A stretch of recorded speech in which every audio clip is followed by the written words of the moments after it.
Hello दोस्तों, स्वागत है आपका हमारे यूट्यूब चैनल मुद्गर क्लासेस पर। तो मैं शिवम आज आपको पढ़ाने वाला हूं चैप्टर 7 एसी सर्किट। इसकी पहली वीडियो मैं पहले ही बना चुका हूं, उसमें हम इंट्रोडक्शन और एसी का कुछ पार्ट डिस्कस कर चुके हैं।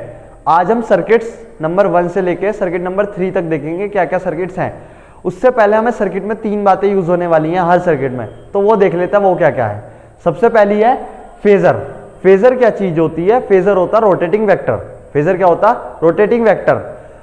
रोटेटिंग वेक्टर क्या काम करता है? जिसके पास मैग्नीट्यूड हो, डायरेक्शन हो और वो अपनी ही एक्सिस पर रोटेट करे, तो वो क्या होता है? Rotating vector. तो phasor is a rotating vector, a quantity which has magnitude, direction and rotates about a particular axis. किसी भी एक्सिस पर रोटेट करे, मैग्नीट्यूड हो और डायरेक्शन हो, एक स्केलर क्वांटिटी है, उसे बोलते हैं एक वेक्टर क्वांटिटी है, मैग्नीट्यूड भी है और डायरेक्शन भी है, तो एक वेक्टर क्वांटिटी है, उसे बोलते हैं फेजर। अगर मैं बात करूं फेजर डायग्राम, तो फेजर डायग्राम वो डायग्राम है जो अल्टरनेटिंग करंट, एसी का मतलब alternating current and applied voltage, alternating current और वोल्टेज को दिखाता है वेक्टर की फॉर्म में। किस किस को? अल्टरनेटिंग करंट और वोल्टेज को दिखाता है किसकी फॉर्म में? वेक्टर की फॉर्म में। अब एक और टर्म आती है फेज डिफरेंस, या इसे बोलते हैं phase angle. Phase difference, phase difference को डिनोट करते हैं फाई से। इसका फॉर्मूला है phase angle calculated minus phase angle of reference. Phase angle of reference mostly हर जगह सेम ही होगा, वो होगा ओमेगा टी। वो सेम क्यों होगा? क्योंकि हमने इक्वेशन पढ़ी थी, आई टी की इक्वेशन क्या थी? आई नॉट यहाँ कैपिटल आता, I not sine omega T, और वी टी की क्या थी? V not sine omega T. तो यहां देखो साइन के साथ क्या आ रहा है? दोनों जगह ओमेगा टी, तो इसलिए phase angle of reference same होगा। तो फाई फेज डिफरेंस। तो हर सर्किट में 3 बातें जरूर लिखनी है। फेजर तो ये वर्ड है इसलिए फेजर बताया। फेजर क्या है? Rotating vector. फेजर डायग्राम और फेज डिफरेंस हर सर्किट में निकलेगा। अब देखते हैं सर्किट नंबर 1। चलो देखते हैं circuit number 1, pure resistive circuit. Pure resistive circuit जिसमें बस एक रेजिस्टेंस लगा हो और एसी सोर्स से कनेक्ट हो। एक रेजिस्टेंस लगा हो और एक एसी सोर्स से कनेक्ट हो।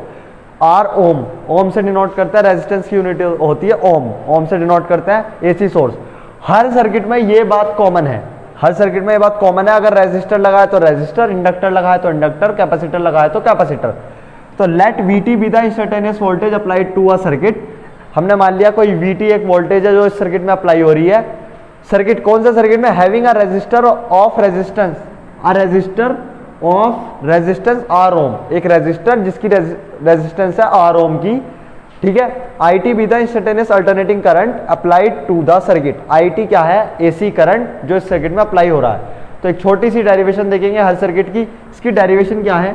हमें पता है V is equal to I R, ohm's law है, तो उसमें V is equal to I R लगाते हैं, V T is equal to I T और R। अगर मैं यहाँ से आई टी की वैल्यू निकालूँ तो क्या आएगी? V T upon R. V T की वैल्यू ये रही, V not sine omega T, और अपॉन में क्या आता? R I T. अगर मैं इसे इस इक्वेशन से क्रिएट कराऊँ, I not sine omega T, तो आई नॉट की वैल्यू आएगी वी नॉट अपॉन आर, ठीक है। आई नॉट क्या है? Peak current. वी नॉट क्या है? Peak voltage. तो आई नॉट किसके इक्वल होता है? Peak voltage upon R. ये सब हम फर्स्ट वीडियो में डिस्कस कर चुके हैं कि पीक करंट क्या होता है, आरएमएस करंट क्या होता है। अगर आप देखना चाहो तो वहां पे जाके देख सकते हो। तो पीक करंट किसके इक्वल आया? Peak voltage upon resistance. ये हो गई आई नॉट की वैल्यू। अब क्या निकालते हैं? अभी जो पढ़ा फेज डिफरेंस और फेज डायग्राम। फेज डिफरेंस देखते हैं। फेज डिफरेंस कितना होगा? फेज डिफरेंस का क्या फॉर्मूला था? फाई। डिनोट किससे करते हैं? फाई। फॉर्मूला क्या था? Phase angle of calculated minus phase angle of reference. Reference तो हमें पता है ओमेगा टी, कैलकुलेट कितना हुआ यहाँ पे? वो भी omega T. Omega T minus omega T, value कितनी आई? 0। अगर कभी फाई की वैल्यू 0 आ जाए, कभी फेज डिफरेंस 0 आ जाए, इस बात का मतलब क्या होता है? इस बात का मतलब होता है that is current end voltage. Current और जो वोल्टेज है, current end voltage lie in the same phase, lie in the same phase, एक ही फेज में है। अब मैं बात करूं इसका फेज डायग्राम, तो अगर मैं इसका फेज डायग्राम बना के दिखाऊं तुम्हें, तो इसका फेज डायग्राम बनता है कुछ ऐसे। ये होता है जी वी नॉट, ये आई नॉट, है ना एक ही फेज में। वोल्टेज आगे है, करंट पीछे है ना एक ही फेज में। देखो एक ही फेज में बना दिया, अब इसकी मैं ग्राफिकल रिप्रेजेंटेशन अगर आपको दिखाऊं तो इसकी ग्राफिकल रिप्रेजेंटेशन बनती है कुछ ऐसे। ग्राफिकल रिप्रेजेंटेशन अगर मैं आपको दिखाऊं, देखो जरा इसकी ग्राफिकल रिप्रेजेंटेशन, हर सर्किट में पढ़ेंगे ग्राफिकल रिप्रेजेंटेशन, तो हर सर्किट में ये चीजें कॉमन है। ग्राफिकल रिप्रेजेंटेशन, इसकी ग्राफिकल रिप्रेजेंटेशन की बात करूं तो आई टी किसके इक्वल है, I not sine omega T. V T किसके इक्वल है, V not sine omega T. और अगर मैं ग्राफिकल रिप्रेजेंटेशन बना के दिखाऊं तो देखो वोल्टेज हमेशा आगे, उसके बाद करंट हमेशा पीछे। ये जो ऊपर वाला ग्राफ है ये किसका है, वोल्टेज का। जो नीचे वाला ग्राफ है किसका है, करंट का। तो ये हो गई इसकी 0 पाई 2 पाई। तो ये सारी चीजें थी circuit number 1 pure resistive circuit में। यहां एक सर्किट कंप्लीट हो जाता है। अब सर्किट नंबर 2 देखेंगे, तो देखते हैं circuit number 2 pure inductive circuit. Pure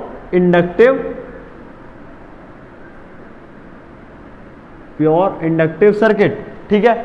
pure inductive circuit, inductor लगा हुआ है, इंडक्टेंस जिसका एल है, एल इसकी यूनिट है, और हेनरी, एल हेनरी, एल से डिनोट करता है, हेनरी इसकी यूनिट है। तो देखते हैं सब कुछ वही लिखा हुआ है, बस क्या चेंज हो जाएगा, having a inductor of inductance L henry. उसमें क्या था, having a resistor of resistance, having a resistor of resistance R ohm था, इसमें इंडक्टेंस ऑफ एल हेनरी हो जाएगा। आई टी सब कुछ सही है, L henry, I T be the instantaneous applied current, alternating current applied to the circuit, ठीक है। अब इसकी बात करते हैं, वही डेरिवेशन। डेरिवेशन की बात करूं तो इसकी जो डेरिवेशन की फॉर्म है वो जो हम देखते हैं, वो देखते हैं V T is equal to L D I T upon D T, ठीक है। वी टी की वैल्यू में पता है already, V not sine omega T, और ये एल यहाँ मल्टीप्लाई में तो अपॉन में आ जाएगा D I T upon D T. Cross multiply करूं मतलब ये डी टी को यहाँ लेके जाऊं तो V not upon L sine omega T D T is equal to D I T. दोनों तरफ का इंटीग्रेट करूं दोनों तरफ अगर मैं, तो वी नॉट अपॉन एल तो बाहर, साइन ओमेगा टी का इंटीग्रेशन करूंगा, साइन ओमेगा टी का इंटीग्रेशन होता minus cos omega T upon omega, minus cos omega T minus cos omega T, cos omega T upon omega, ठीक है, is equal to D से integration cut जाता, क्या बचा आई टी। आई टी की value आ गई है, आई टी की वैल्यू अगर मैं लिखूं तो क्या आई, माइनस के V not upon L omega cos omega T. अब जी हमारे पास आई टी की वैल्यू कॉस में होती नहीं, होती किसमें, I T equal to I not sine omega T, sine में, तो इसे किसमें चेंज करना पड़ेगा, साइन में। तो साइन में इसे कैसे चेंज करते हैं, साइन में इसे कैसे चेंज करते हैं बताओ, sine 90 minus omega T, sine 90 minus omega T, sine 90 minus omega T cos omega T, ये माइनस है, मैं इसे अंदर लेके जाऊंगा, minus V not upon L omega sine minus 90 plus omega T, ये आ गया जी आपका आई टी, ठीक है। ये हो गई इक्वेशन। अब जो हम निकालते हैं इसके बाद क्या, फेज एंगल। फेज एंगल कैसे निकालेंगे, phi, phase angle of calculated minus phase angle of difference. Phase angle of calculated कितना है, minus 90 plus omega T minus phase angle of difference कितना है, वो मैंने आपको बता ही दिया है, ओमेगा टी। ओमेगा टी से ओमेगा टी कैंसिल, क्या बचा, माइनस 90। अगर कभी फाई की वैल्यू माइनस 90 आ जाए, इसका मतलब होता है that is voltage leads current, voltage lead कर रही है करंट को बाय 90 डिग्री। 90 डिग्री से वोल्टेज जो है आगे चल रही है। जैसे आपने क्रिकेट में सुना होगा, अमेरिका लीड इंडिया, या India lead Pakistan by 249 runs, ऐसे ऐसे, तो voltage leads current by 90 degree, ठीक है। तो इसका जो फेजर डायग्राम बनेगा वो मैं यहाँ पे बना देता हूँ, फेजर डायग्राम। तो जो फेजर डायग्राम है वो इसका देखते कैसा है, वोल्टेज क्या है, आगे चल रही है, किससे आगे चल रही है जी, करंट से। तो वोल्टेज आगे चल रही है, किससे आगे चल रही है, करंट से। फेजर डायग्राम होता क्या है, करंट और वोल्टेज का ग्राफिकल रिप्रेजेंटेशन। कैसे रिप्रेजेंटेशन करते हैं, बाय वेक्टर्स। तो देखो वेक्टर से रिप्रेजेंट कर रहे हैं, कितना पीछे है करंट, ये आई नॉट है, ये वी नॉट है, कितना पीछे है, 90 डिग्री। अब मैं इसका अगर ग्राफिकल रिप्रेजेंटेशन की बात करूं तो इसका ग्राफिकल रिप्रेजेंटेशन भी देख लो, ये देख लिया, इसका ग्राफिकल रिप्रेजेंटेशन दिखा देता हूं। इसके ग्राफिकल रिप्रेजेंटेशन में क्या करेंगे, करंट कितना पीछे है, 90 डिग्री। तो करंट कितना पीछे हमारा, 90 डिग्री। तो देखो वोल्टेज हमने शुरू करी 0 से, करंट को कहां से शुरू करेंगे, पीछे से शुरू कर देंगे। करंट पीछे 90 डिग्री, तो उसे माइनस में ले जाओ, माइनस के π/2 और ये लो जी, ठीक है। तो 0 से पाई से 2 पाई, ये माइनस π/2 से आ गया π/2 और ये इसका हाफ हो जाएगा, ऐसे ऐसे। अब देखेंगे इंडक्टिव रिएक्टेंस। इंडक्टिव रिएक्टेंस क्या होता है, अगर मैं इंडक्टिव की बात करूं, इंडक्टर सर्किट की इंडक्टिव रिएक्टेंस वो रेजिस्टेंस जो इंडक्टर ऑफर कर रहा है। वोल्टेज हमने पढ़ा था अभी इससे पहले रेजिस्टिव सर्किट, उसमें तो रेजिस्टेंस था ही, लेकिन जो इसमें रेजिस्टेंस होता है उसके लिए एक टर्म है। टर्म क्या है, इंडक्टिव रिएक्टेंस। तो इंडक्टिव रिएक्टेंस क्या होता है, वो रेजिस्टेंस जो इंडक्टर के द्वारा हो रहा हो, ठीक है। तो I T is equal to V not upon omega L sine minus 90 plus omega T, हमारी अभी इक्वेशन आई थी। इसे किससे इक्वेट कराया, I not sine omega T से इक्वेट क्यों कराया, जिससे हमें आई नॉट की वैल्यू पता चल जाए। आई नॉट की वैल्यू कितनी आ गई, इक्वेट कराएंगे तो I not is equal to V not upon omega L, ठीक है जी। अब आई नॉट वी नॉट, हम अगर ये देखो वी इज इक्वल टू क्या होता है आई आर, अगर मैं वी अपॉन आई कर दूंगा तो क्या निकल जाएगा आर, तो वी अपॉन आई करो, ओमेगा एल को यहाँ ले जाओ, क्या कर दिया V not upon I naught. V not upon I naught क्या होता है आर, ये अभी तो पढ़ा V upon I is R, तो आर, आर की वैल्यू क्या आ गई ओमेगा एल। लेकिन यहाँ आर है नहीं, है क्या इंडक्टिव रिएक्टेंस। इंडक्टिव रिएक्टेंस को डिनोट करते हैं एक्सएल से, तो एक्सएल की वैल्यू क्या आ गई ओमेगा एल। एक्सएल की वैल्यू क्या आ गई ओमेगा एल। ओमेगा की वैल्यू कितनी होती है जी, ओमेगा की वैल्यू होती है 2 पाई एफ। ओमेगा की वैल्यू कितनी होती है 2 पाई एफ, तो एक्सएल की वैल्यू कितनी आ गई 2 पाई एफ एल। 2 पाई ढंग से लिख देता हूं 2 पाई एफ एल। एल क्या है जी, एल है इंडक्टेंस, यूनिट क्या होती है हेनरी, एफ क्या है फ्रीक्वेंसी, ये सब कुछ आपको पता होना चाहिए। एक्सएल क्या है इंडक्टिव रिएक्टेंस, इंडक्टिव रिएक्टेंस की वैल्यू कितनी है 2 पाई एफ एल। अब ये तो सब हो गया एसी में, अब एक बार डीसी में जरूर देख लेते हैं। इन डीसी हमें पता है, डीसी में पिछली वीडियो में भी बताया था, डीसी में फ्रीक्वेंसी होती है 0, एफ की वैल्यू कितनी होती है 0, एफ की वैल्यू 0। तो अगर मैं एफ की वैल्यू 0 पुट करूंगा तो एक्सएल क्या हो जाएगा जी, एक्सएल हो जाएगा 0। अगर एक्सएल हो गया 0, एक्सएल क्या है एक तरीके का रेजिस्टेंस, किसी वायर में रेजिस्टेंस है ही नहीं, अगर उस वायर में रेजिस्टेंस ही नहीं है तो करंट क्या होगा इजीली फ्लो होगा। करंट इजीली किसमें फ्लो होता है, याद करो जरा, करंट इजीली फ्लो कंडक्टर में नहीं होता क्या। तो ये कैसा बिहेव कर रहा है एज अ कंडक्टर, तो it behave as a conductor. तो क्वेश्चन आता है कई बारी डीसी में इंडक्टर कैसा बिहेव करता है, तो डीसी में इंडक्टर कैसा बिहेव कर रहा है, it behave as a conductor. अब देखते हैं circuit number 3। Circuit number 3 pure conductive circuit. Conductive circuit में क्या लगा होगा, O sorry pure capacitive circuit आएगा, ना कि कंडक्टिव सर्किट आएगा। क्या capacitive circuit, pure capacitive circuit. Capacitive circuit में क्या लगा होगा, एक कैपेसिटर जिसका कैपेसिटेंस क्या होगा सी फैरेड।